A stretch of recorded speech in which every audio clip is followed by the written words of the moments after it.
Morning with Farzana Ali at 101 Incredible Women Series. And welcome to the most beautiful guest of us today, Dr. Samia Amjad. She's a gynecologist, she's a politician, she's president of Family Physician of Pakistan.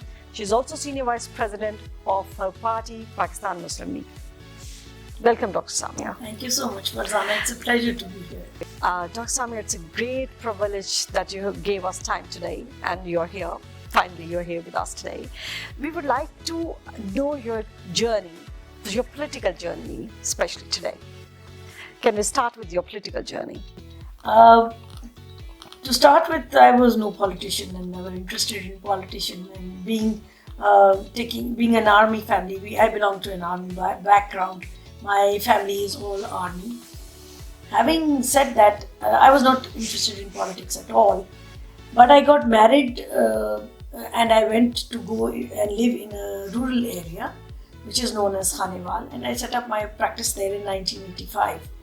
When I came in contact with the people, the really of south of Punjab, the people who are underprivileged, they are not poor, but they are not in contact with the modern developments and they don't have windows, they don't have access to all that is going on in the world, especially for women, by women and of the women. You see, they don't know what has happened in the world. Going there, the deprivation or the so-called deprivation, the poorness or the so-called poverty of women, I was able to study it firsthand. Especially, I was able to study the health issues where they couldn't reach the modern gynecology or medicine or the treatments they needed for their health issues. As an individual and as a community whole, women as a community, and that is where I got pushed into politics. I remember that there was this woman who had 13 children, all of them abnormal, and I was able to save one of them, but he was also deaf and dumb. He was called Yasin. She died giving birth to that 13th child, but Yasin was my main inspiration that I should get up and do something for these women. For God's sake, they are just being pushed into an uneducated world. They're not reaching across. And one of the blessings that did come up was the internet and the IT, which is now connecting you to the lower grassroots. So that is where I got pushed into politics. It was because of Yasin, no doubt. He's a young man now. And I brought him up. I used to communicate with him. But my main contribution in his life was his mother's health and the several deliveries which I did as a gynecologist out there. Dr. Sahiba, आपने twice Punjab Assembly में represent किया अपनी party को as MP and as a very strong woman, representative of your party. आपको क्या लगता है कि हमारी औरतों को असेंबली में कौन से challenges का सामना करना पड़ता है जब वो politics में आती है? You see, a woman is the poorest of the poor. There is no stopping women to come into politics. There is no bar. There is no law which stops you. The seats which we were given by General Musharraf in the era of General Musharraf was an international phenomenon in which they wanted a 33% representation. But when we got the representation, where we clicked was that representation was party-based. We were still the women wing. We were not an independent. There is no women's party like the Emily's List is in America. In America, this phenomenon is international. This is not only in Pakistan or our politics. It's an international phenomenon that women were always given a second seat. They were sort of not allowed to represent. And but now, in South Africa, I can give an example of South Africa. The women, they fought the direct elections and they brought up their numbers to 51% representation in the assembly. And now they are not women wing in South Africa, as you're saying. No. So they especially give. So you should be able to work in both of them. I never, because you see, a man, if he's spending 1 crore rupees on himself for an election, he thinks he has done the best thing of the world and he's the most important man and he'll lose that election 10 times. But if he has to spend the same money on his wife or his sister or his daughter or his mother for that matter, he won't spend it. Don't waste the money. So since we are the poorest of the poor, we cannot come up with independent actions like putting up a factory or being a big gun. The women in South Africa, again, they took on cottages, industries, and they used to sell 51% of the rice. They had all the business in their hand. They have money. They are trusted with the money. For God's sake, trust the women with money. Let them spend it. They spend it better. They budget your houses. They budget everything. They are to be trusted. I don't know why they say, no, lakh di ya kakh di. If you have 1 lakh rupees, then that is your value. But if you have got nothing, that is your value. And your actions speak accordingly. अच्छा doctor साहब आप बहुत खूबसूरत बोल रही हैं. I would say so basically क्या problems क्या हैं? हम क्यों आइडेंटिफाई नहीं करते और हम क्यों रिकॉग्नाइज नहीं करते that women can do much better than men, and as we are more than men in Pakistan's population, which is 51%, I would say. Look, this is a sort of a circle question. If we keep going, keep going here, and it's a circle question. Did the chick come first or the egg come first? The men, like I said, it's both are responsible. We have to get up and not start fighting about it. We are supposed to perform. If you are a women's wing, then perform as a women's wing. I think 80% of the men are there to support you. 80% of men are the kindness and the strength we seek. That's the way it is natural. When Allah created Adam, the first person that He gave him as a wife, Zawj is the word, is the woman who was given the status of a wife. So the jhagda to wahi khatam ho gaya na, saas aur bahu ka. The wife is most important. She was the first. She was not a daughter, she was not a mother, she was not a... She was a wife. She was a wife. So a man needs a wife, and the wife is the most important thing in his life. And then she has to recognize that and assert it. It's a responsibility. It's not just a anakamas. What I'm saying is that whatever we have been given, I'm not against that. Whatever we have not been given, I'm not against that also. The men are probably taking care of us by not giving us certain things also. It is how we adjust in it, take it up and perform in it. It is what is the truth. The truth is that there are many women who misuse everything. They are witches. There are many women who are saints, and many women who balance the whole thing. They are the good BBs who take the thing forward, and that is what you're supposed to find a way in between. You cannot go to this extreme or that extreme. No woman is bad. We went to the assembly, there were many, we have had 33 or 60 empowered women, but I thought all of them were great and had a quality. Therefore Allah had willed that they should come there and represent. Dr. Saiba, you have also represented Pakistan in Commonwealth too. थोड़ा सा हमें तफसील से बताइए कि आपने उसमें अपना एक आपने कुछ कॉलम भी लिखा. This is what I would say. I wrote in the newspaper for about 2 years about this women. I am member of the Commonwealth Women's Parliamentarian since 2004, and I have been attending their international law writing. It is the window, the ultimate window through which you can go international. For example, there is a woman like Malala Yousafzai or वो पंचायत वाली जो था, they couldn't get justice in the systems in which they were installed, the panchayat system or whatever. The Zubaida one. The Zubaida. And they had access to this international window, and they went to the Commonwealth, right to the Nobel Prize. So being a member of the Women's Parliamentarian allowed me to open a window to my public or the women in my access to go to international law.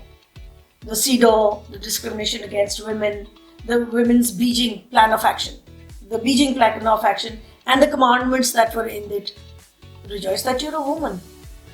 Shatter the glass ceiling. Work with men.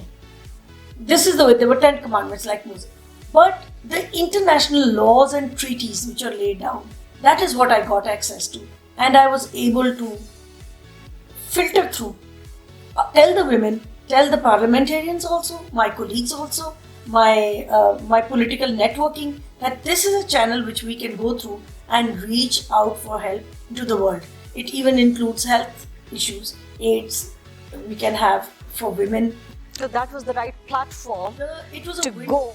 Yeah. It was a window. And even in this window was the entrepreneurs, the Commonwealth Women, Business Women's Parliamentarians. I was also involved in that, in which we could actually encourage our women to find a pathway to get through it. We planned these women export depots, in which we wanted these depots to be at district level. And we I remember giving a presentation in the district council Khanewal in as far back as 2000, the year 2000. And from that evolved this huge project which is known as Ahan, Ek Hunar Ek Nagar. That the women, how they are supposed to go through. If a woman can make a doll, she should be able to even find a channel to go through and sell it internationally. We have not given trade names to our Barbie dolls. So you're doing lots of work for women as well. I'm mainly trying to study all these, experience all these, and then lead some woman or another along. We can make a doll called Nanny with beautiful eyes. Why don't we brand our own things? We are usually, unfortunately, it slips. There was a huge amount of money given for women projects, but then there was some smart man sitting up there said, "Tumhe nahi karna aega, main kar dena." So he was controlling all these women projects and the huge amount of monies which came through TAFTA and SMIDA and all these international programs which came through, filtered through. The international work also spread. I went as far as America too, North American alumni. I am a member of ACYPL too. That is, we try to filter all these things into our women to the grassroots level. Right down to Talamba, which is a far off area in near Khanewal, and I tried to bridge it. Dr. Sahaba, अब मैं ये जानना चाहती हूँ कि how do you manage time for your family since you're doing many things together at the same time? It's easy. I carry my family on my back like a turtle. It's such a beautiful statement I ever heard, that you carry your family like a turtle at the back. I had 2 children, a son and a daughter. Both of them are medical specialists, thank God, at this time. My son is a gastroenterologist and my daughter is an ophthalmologist, married, well settled. But I never left them alone. My home was on my back and they were in that home wherever I went, whether it was gynae, whether it was traveling abroad, whether it was going to the assembly, they were always with me, like both of my arms. So it was easy for me, and even my husband, of course, I can never forgive. In the home, we were the 4 people which were, sort of living in that turtle's shell. Dr. Sahaba, well, since you're a strong mother, you're a strong politician, and similarly, you have done a lot in health department too. So, would you like to elaborate जो काम आपने health department के लिए किए हैं? Oh, I did. Especially for the women health. Oh, I did it all. Whatever came my way, I didn't rest for a moment. The moment there was Chaudhry Parvez used to say that her constituency is not PW Falana from Khanewal or Multan or this or Punjab. Her constituency is doctors and patients and health. I did a leadership role in all protests. I did a leadership role for the pharmaceuticals, for the making the pay scales, the grades for the pharmaceuticals, the nurses. I remember Dr. Tahir Ali Javed and Parvez Lai, we did post-graduation. We introduced post-graduation for nurses, then coming up to doctors. The moment there was pay, this, that, whatever, I made my children doctors. So I was all there for health issues. I was chairman of the population planning for 5 years, and that also gave me platform to work for contraception and for making families. Health was like a second nature to me. I didn't have to choose and pick what I can do. I was there. I was also member of the Global Association on Health, and we used to pull in projects. Hospices. I like to work for the geriatrics a lot because my... Dr. Sahaba, what is the driving force behind this strong woman who doesn't let her to stop? I don't know. I can't stop. I keep going. I take life as it is. You see, there is nothing that you come across You can do two things. Either you can ignore it, कि मैं नहीं कुछ करूँगा, to hell with it. And the other is that you try to understand the problem and try to do something about it. Nobody can do everything, you see, but you can at least make the positive difference. You have to study it, it's a huge problem, and then go ahead with it. I don't know, I can't stop. Whatever comes my way, I have to solve it. There was a repute, people used to say, just put it in Dr. Samia's ear, and if she gets down her ear, she's going to solve the problem. And I used to go all out for it. It was I was not worried it is politically pushed or not, or whether it is a project or not. I was worried about the problem and how to solve it. And I used to go. Beautiful. So you are a poetess too. I want to know your journey of poetry too. और आज अगर आप हमें कोई खूबसूरत सी अपनी poetry सुना दें तो it will be a great day for us too. Yes, I have written two very. I used to write spontaneously. And it was thanks to my education in Kannada and Convent Jesus Mary. They made us they made us great orators. They made us think and everything.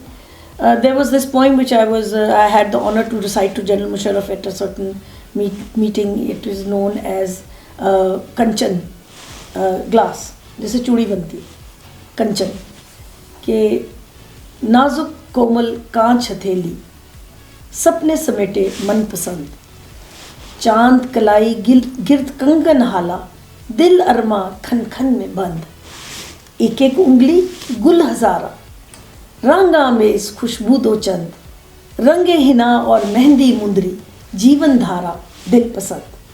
And then if you look at the other side of the hand, आड़ा तिरछा नक्श था जाला यास लम्हे सिरके हर चंद तिफल मिजाज थे मेरे आंसू रोते रहे मुट्ठी में बंद. बहुत खूबसूरत. मुट्ठी में बंद यास ना थे पकड़ में आस और उम्मीद ना थे पकड़ में था क्यों हीरा अना में बंद मेरे कांच के हाथ मिट्टी की हथेली रेखाएं मादूदे चंद. The tragedy of the women is that they are very beautiful, but they have glass hands, but their palms are made of mud, and they have only got a handful of fate lines. Dr. Saba, just a handful. Yes. Dr. Saba, as you are a writer too, so you have written 3 books, I would say. Nowadays you are writing, and you're very passionate about it. जैसे आपने लिखी on the other side. थोड़ा सा हमें elaborate करेंगी कि क्या on the other side लिखने के पीछे क्या philosophy and what is the bottom line? The bubble, to break the bubble, the line in which you never get to know the politicians. There is this huge loud noise and gali galoch and this and that and images which has been made by the media. You never want to even know you want to get to know the politicians. I wanted to write what the women parliamentarians had done when they reached the other side and when they went up there for the women over here. The book is mainly based on what the performance of each parliamentarian was, how she made an effort. Somebody's nose is cut, we used to take that person right down to get her constructed surgically. There were issues which are beyond mention. The torture on women, the discrimination against women, and then the advantages, the business. It's based on what I did politically as an MPA and what all my friends as MPA are doing and have been doing, and nobody knows. So it's about all the great struggle that women are doing in the assembly too. Yeah. I would also like to know about the book जो आजकल आप लिख रही हैं, I Weep. Actually, I wrote a book about a fairy which is Tulamba. It's written in Urdu about a fairy who fell in love with a prince, and he drank Abe Hayat, and they loved each other forever. In that, basically, I have written about the nature of women who are fairy-like girls, just like this poem that she has 2 sides, and the evolution of love, and how it is the evolution of love which is actually the base of all philosophies. Then this book I Weep is about about a woman as a witch. She has a very, very, very terrible side too, if she is instigated, if she is teased. if she is deprived, if she is tortured, if you rape a girl who is 5 years old, what do you expect her life to be? What do you expect her life to be? I had I did a delivery in Khanewal. There was a small baby girl which was born during that procedure, who had one eye in the middle of her forehead and her nose on the matha. Proboscis it's called, holoprosencephaly it's called. And when I saw that child, I just took 2 pictures because she just cried. She was trying to cry and there was one tear coming down from the center. So I converted her. I saw that she's like the mother and father and the khalas, they was jinn ka bacha, ye kya hua, this, And it struck me that how did she become like that? I studied, it was defective medicines, it was x-rays, it was non-availability of health issues, the gynae, which is terrible, in a terrible condition, resulting in that child production. Intake of Disprene in the first 8 weeks, and it made that child. So when I studied each of the factors, it made me angrier and angrier. And in my book, I let that girl grow and go through life and then show why she has become so a jinn, for that matter. Not a jinn really, there are good jinns also, but turn into that wicked woman who is not a fairy. So it's actually the opposite reflection of one book which I have already read. Tulamba. It's the opposite side of Tulamba. It's the other side of the woman. And of course, I let her grow up and be a big political figure so that she can eat up the whole world. I would really love to read that book once it will be published. It's just slips out of my hand, comes back. I hope I'll get it together. At the end, Dr. Sahiba, any message for the women entrepreneurs? The women entrepreneurs are present in Pakistan. I'm very encouraged by their presence. They have money, they have facilities. They are those women who have to be recognized. They're already present. Look, anybody who says that women do nothing or Pakistan doesn't do anything or it is a shattered world, no. I think that more than 80% of the people are settled, determined, educated and focused.